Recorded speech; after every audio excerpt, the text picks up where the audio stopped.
The RPG streaked across the barren sky, and Lieutenant Cole smiled. He watched through the scope as an American contractor's vehicle erupted in flames, trapping a man inside the burning wreckage. Cries carried on the wind. Cole lowered his rifle, his face twisted with satisfaction.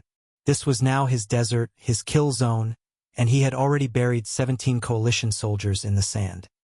His spotter laughed beside him, counting down the seconds until the rescue team would arrive, walking straight into their well-laid trap. Cole glanced at his watch. Any minute now, the Navy SEALs would race in to save their precious contractor, and when they did, he would add their badges to his collection. He had waited for this moment 3 months. The Americans thought this desert belonged to them. He was going to show them otherwise. Before we continue, hit that subscribe button now. You won't want to miss how this ends. Leave a comment with the city you're watching from so I can see how far this story spreads. Trust me, you will not believe what happens next. The Black Hawk's rotors hammered against the desert air like a war drum, and Sergeant Marcus Hale felt every vibration in his chest. 22 years with the teams, and he still tasted the metal fear of a hot extraction. Standing on the tarmac of Forward Operating Base Phantom, he watched the horizon shimmer with heat waves, mentally running through the mission parameters for the 14th time. 42 kilometers behind enemy lines, hostage extraction, high probability of contact. 3 hours until wheels up. Sir, she's here. Marcus turned to see Petty Officer Second Class Jake Devlin, his primary marksman, arms crossed and wearing that particular look of disbelief that special operators reserve for the truly unbelievable. Marcus followed Devlin's gaze to the Black Hawk touching down, its rotors still screaming, and saw her. She couldn't have been more than 5'6". The flight suit hung on her like she'd borrowed it from her older brother. As she stepped off the bird, she leaned into the rotor wash. For a moment, Marcus thought she might blow away across the tarmac. She carried a rifle case almost as tall as she was, moving with careful deliberation, knowing all eyes were on her. "You've got to be kidding me," Devlin said, anger creeping into his voice. "That's our overwatch? Marcus, she looks like she should be pledging a sorority, not running ops behind enemy lines." Marcus watched her walk toward the operations building with her head down and the oversized case gripped in both hands. "That's what Langley sent us," Marcus said quietly. "Langley's lost their minds," Devlin spat. "We've got a hot extraction in hostile territory, and they send a teenager with a hunting rifle? What's next? Boy Scouts with BB guns? Can it, Devlin?" But Marcus understood the anger. He'd read Emily Carter's file 3 times and still couldn't make sense of it. 19 years old, 6 months out of advanced training, 0 combat deployments. Now she was supposed to provide overwatch for one of the most dangerous operations they'd run all year. The math didn't add up, and in this business, when the math doesn't add up, people die. The team gathered in the briefing room when Marcus came in. 6 hardened men, their tridents earned in blood and sand, moving like parts of one machine. Now, they had to trust a kid who probably still got carded at bars. Emily sat in the back corner, clutching her rifle case. She found the least visible chair and folded into it like she wanted to vanish. Marcus watched her. She didn't meet anyone's gaze, didn't try to introduce herself, smart or scared. "Listen up," Marcus started, but Devlin cut in. "Hey, new girl, you lost? The recruiting office is 3 buildings down." A few snickers. Emily didn't react. "Listen up," Marcus repeated louder. Silence fell. "We have a contractor pinned down at coordinates, objective Rattlesnake. Thomas McKinley, civilian engineer, separated from his convoy 42 kilometers northwest. Last contact 18 hours ago. Holed up in an abandoned compound. We have 6 hours before local militia finds him." Marcus displayed satellite imagery. The compound sat in a depression, surrounded by low hills and 3 kilometers of open desert. "It's a kill box," said Chief Petty Officer Raymond Walsh, team breacher. "They could have 100 men in those hills, and we'd never see them until we're dead." "That's why we need overwatch," Marcus said. "Carter will position on this ridge 3 kilometers southeast with eyes on approach and compound." Devlin scoffed. 3 kilometers? I can barely make that shot with a spotter. She's supposed to cover us at 3 clicks with what? Her dad's dear rifle? Emily finally spoke, voice quiet but steady. 3,200 meters. Remington 700. The room went silent. What? Devlin said like she'd spoken alien. The ridge is 3,200 meters from the compound's north entrance. Remington 700, not a deer rifle. Modified action, custom barrel, hand-loaded rounds. I built it myself. Devlin stood. You built it yourself? You're 19 and you built a precision rifle? And now you're going to shoot 3,000 meters in desert heat and crosswinds to save our lives? Is that right? If things go sideways, yes, Emily said. Don't call me sir. I work for a living. Devlin muttered. This is insane. We should call it off until we get real support. Marcus felt the tension. Trust breaks down when people doubt each other. He could see it happening. The mission is a go. Carter is our overwatch. That's final. Devlin, if you have a problem, take it up with command after we return. If we return. Devlin grumbled but sat. Marcus continued briefing the approach, extraction route, contingencies.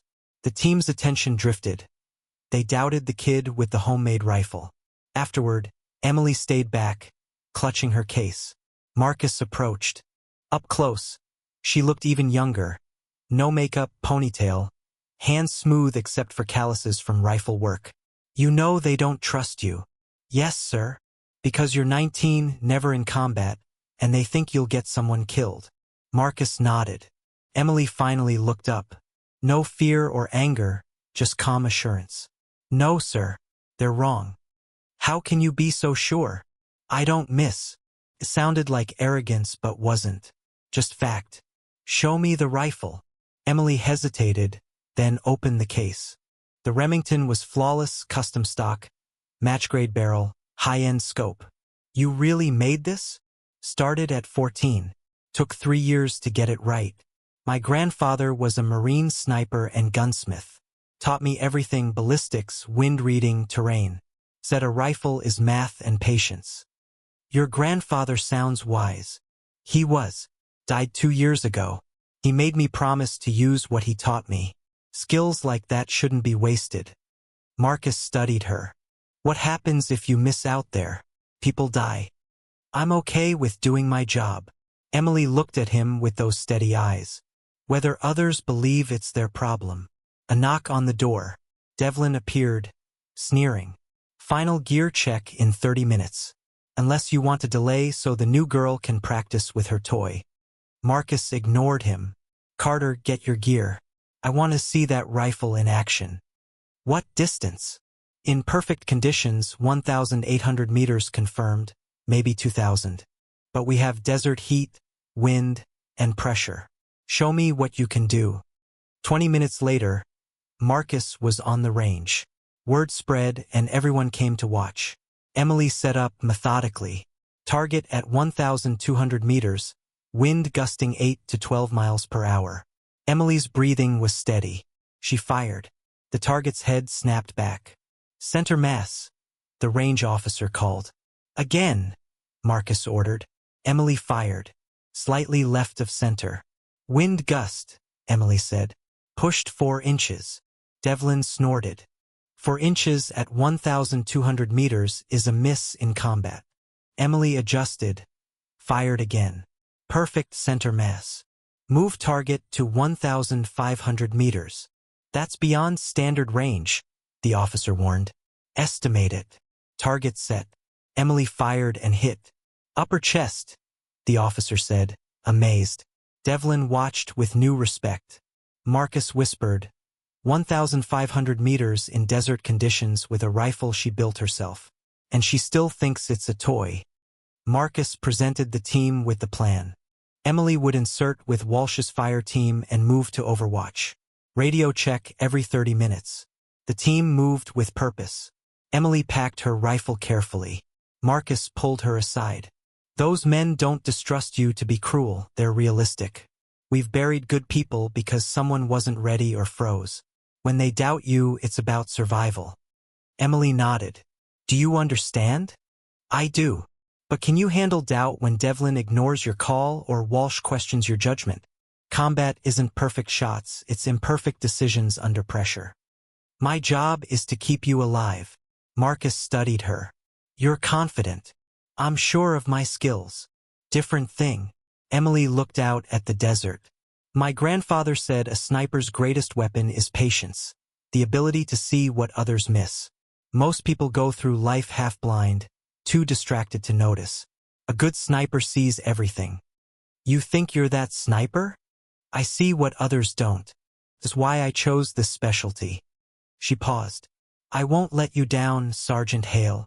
Marcus wanted to believe her but knew they had no other choice. The flight was quiet. The team sat in the Black Hawk's belly, lost in thought. Emily sat last, rifle case between her knees, staring blankly. Marcus watched. She wasn't scared or excited, just focused. Devlin leaned over shouting above the rotors. You really trust her to cover us? I trust everyone to do their job, Marcus shouted back. Not a real answer, but the only one I have. 5 minutes to insertion. Marcus felt the lurch in his stomach. 5 minutes from walking into hostile territory with a rookie Overwatch and possibly a dead contractor. The math didn't add up, but the mission was underway. You played the hand you were dealt. They hit the ground running. The Black Hawk's rotors faded, leaving silence. Marcus took a knee, scanning through night vision.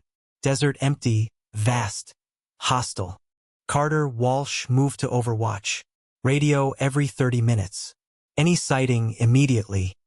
Roger, Walsh said. Marcus watched them disappear into darkness. Let's move. Standard patrol formation. Eyes open. Weapons hot. Indian country now. They moved like ghosts using every shadow. 30 minutes in, Marcus's radio crackled. Overwatch in position. Compound sighted. No movement. Copy. Maintain Overwatch. 30 minutes later, 2 kilometers out, moving through narrow wadi. Marcus uneasy. Limited visibility. Radio crackled again. Emily's voice urgent. Actual, seeing something strange. Marcus held fist. Team froze. Define strange. Wind patterns off. Sand moving irregularly northwest of compound for 20 minutes. Obstacle blocking flow. Devlin sarcastic. She calls halt because sand moves funny? Can you be more specific? Something buried there. Maybe rock, but patterns too regular. Could be vehicle or fighting position concealed. Marcus pulled satellite images. Nothing visible. Image 48 hours old and well concealed from above. Devlin, we're not calling off approach for sand moving. We have a contractor needing extraction. Every minute lost is danger closer. Marcus at a crossroads. Trust experienced men or trust the rookie who sees stories in sand. How confident are you? Pause. 100%, sir. Something there. Marcus made decision. Alter approach route. Wide circle around position. Overwatch, watch for movement. Call immediately if anything changes. Devlin angry. We're adding 30 minutes because new girl sees ghosts. Move, Marcus said. Halfway through circle. Emily's voice urgent. Movement at position. 3 armed individuals. RPG team. Ice in Marcus's veins. Had they continued original path, they'd be caught in kill zone. Good catch, Overwatch. Can you engage? No, sir. They're in defilade from my position. Copy. Team, confirmed hostiles. RPG team. They don't know we see them. Use that. For 20 minutes, Marcus maneuvered team to flank position. Delicate movement through open desert. At last, 100 meters from RPG team unaware. On my mark. 3, 2, 1. Mark. 3 rifles fired silently. RPG team down. Marcus's blood ran cold. It wasn't just a team but a full ambush. Buried fighting positions, pre-sighted firing lanes, ammo caches.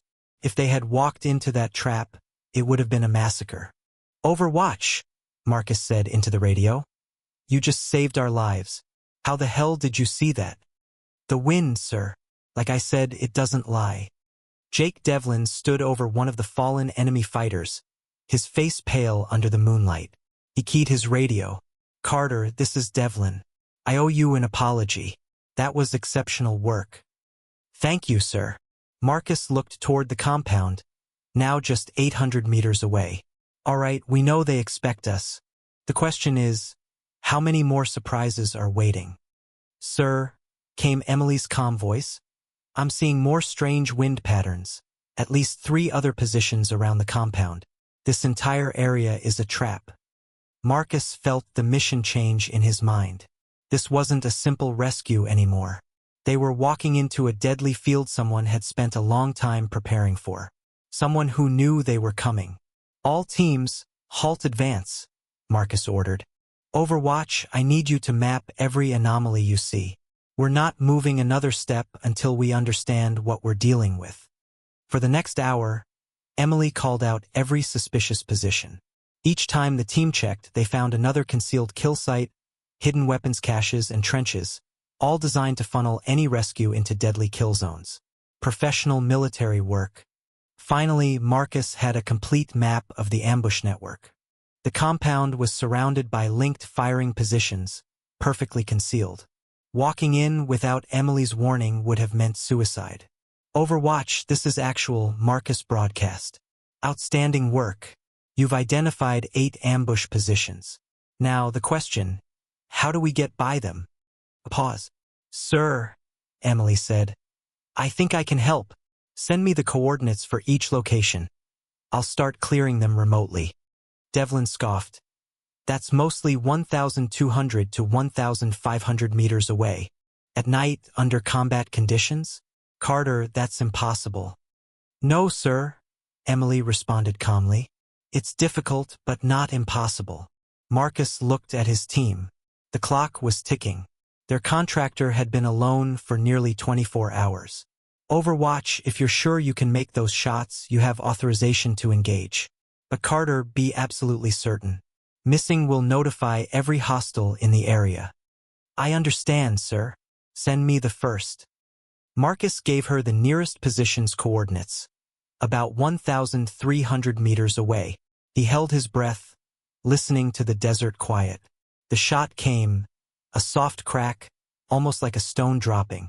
Emily's voice, calm as ever. "Target down. Next coordinates, sir."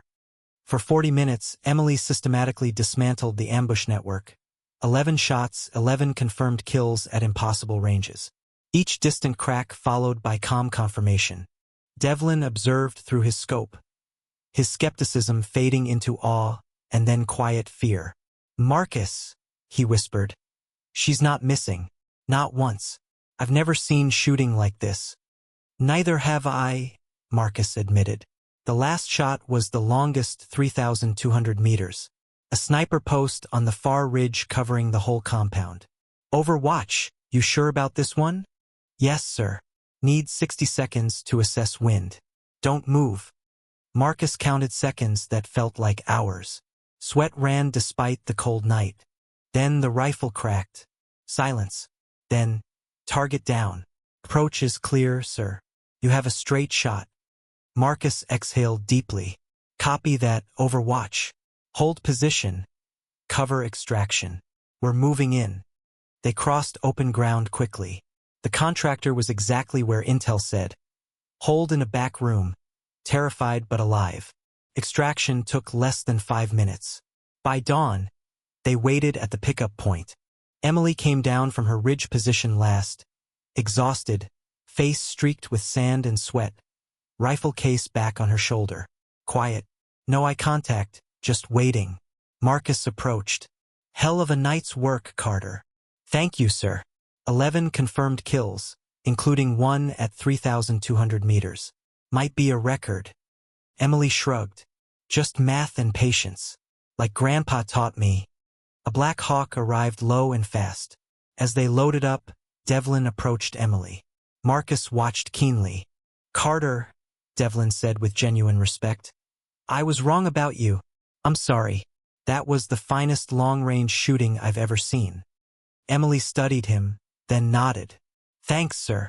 Where'd you learn to read wind like that?" I've done this 15 years and never seen anyone call it like you. Grandpa, Emily said simply. He said sniping isn't about the shot. It's about reading everything around you. Wind, sand, light, they all tell stories if you listen. Marcus realized something. The team doubted Emily not because she wasn't capable, but because they judged her by surface things. Age, experience, appearance. They never looked deeper. Maybe that was Emily's real talent. Not just shooting, but seeing what others miss. The flight back was different. The team was relaxed, chatting easily. Emily sat in her usual spot. Now, men approached, asking about her rifle, training, those impossible shots. She answered patiently, no arrogance, just sharing knowledge. Marcus watched Devlin, who sat beside her listening closely as she explained her wind reading. No skepticism, only respect, like a student learning from a master. When they landed, the team dispersed to debrief and clean gear. Marcus caught Emily before she disappeared. You did great, Carter. Really exceptional. Thank you, sir. I've got to ask, when you called out that first wind anomaly and stopped us, you knew we doubted you. How did you stay so sure? Emily considered. Grandpa told me a story about Vietnam. His patrol saw a shadow in the trees. He called a halt. Leadership said he was paranoid, but he trusted his eyes. They cleared the line and found an ambush squad. His certainty saved his team. She paused. Doubt is a sniper's luxury. When you see something, you trust it no matter what others think. Hesitation kills. Marcus nodded. Sounds like he was a hell of a Marine. He was.